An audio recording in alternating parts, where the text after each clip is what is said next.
Assalamualaikum warahmatullahi wabarakatuh. Alhamdulillahirabbil alamin wa bihi nasta'in wa ala umuri dunya waddin. Wassalatu wassalamu ala asrofil anbiya'i wal mursalin wa ala alihi wa sahbihi ajmain amma ba'du.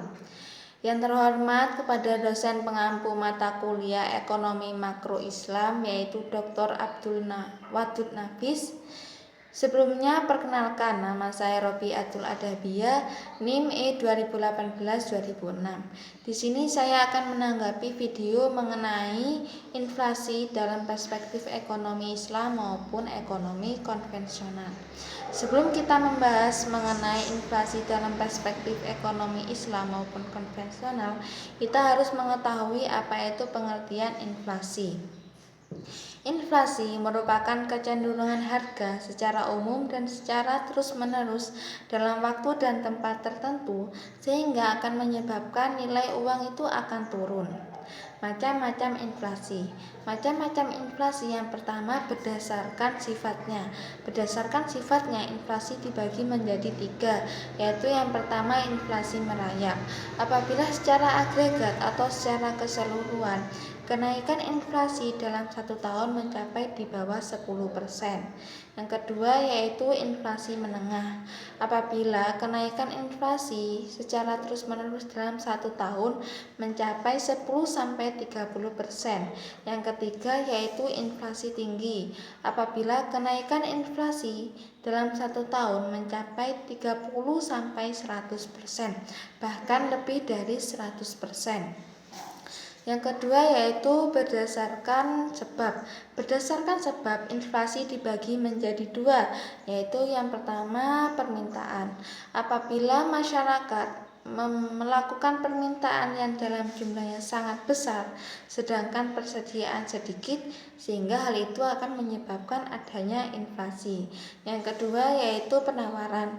Apabila penawaran atau apabila biaya produksi tinggi, maka barang yang ditawarkan juga tinggi. Hal itu akan menyebabkan adanya inflasi. Yang ketiga, berdasarkan asal. Berdasarkan asal, inflasi dibagi menjadi 2, yaitu berasal dari dalam negeri dan berasal dari luar negeri.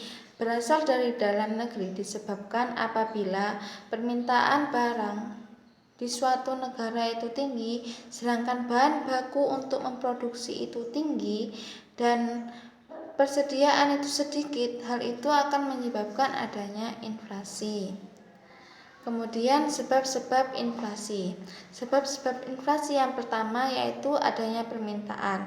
Apabila dalam masyarakat terjadi permintaan yang sangat tinggi, hal itu akan menyebabkan antara persediaan dan permintaan tidak memadai atau tidak seimbang. Hal itu akan memicu adanya harga yang sangat tinggi atau menimbulkan harga yang sangat tinggi atau mahal. Hal itu akan menyebabkan inflasi. Yang kedua yaitu penawaran.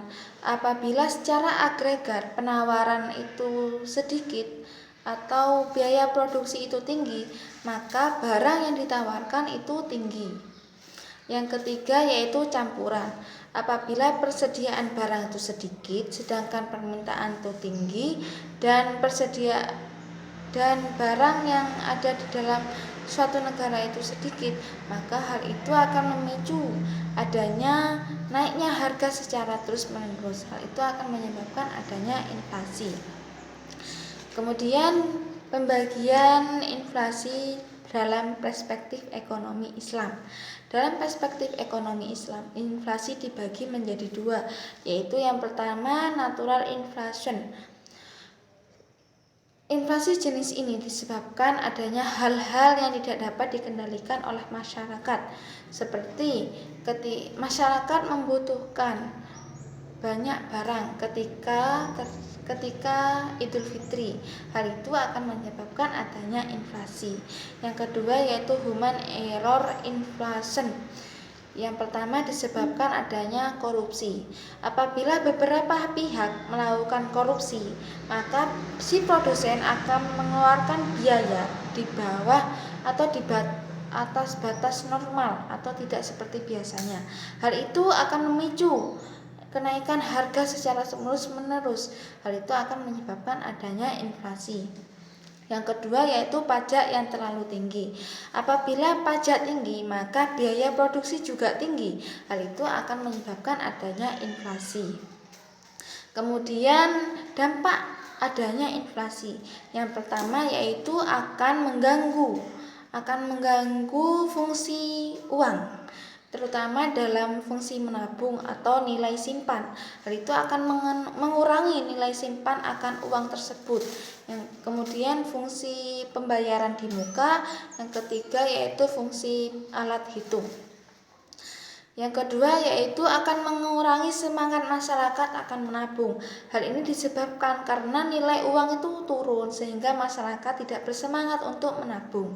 Yang ketiga yaitu kecenderungan masyarakat untuk berbelanja barang-barang primer atau barang-barang yang mewah. Kemudian masyarakat akan terdorong dalam investasi dalam hal-hal yang tidak produktif seperti penimbunan kekayaan dalam hal tanah, bangunan, dan akan mengorbankan investasi dalam nilai yang subjektif atau produktif seperti dalam sektor pertanian, perindustrian, dan perdagangan. Kemudian pemerintah mengeluarkan solusi untuk mengurangi adanya inflasi. Yang pertama, dengan adanya kebijakan fiskal.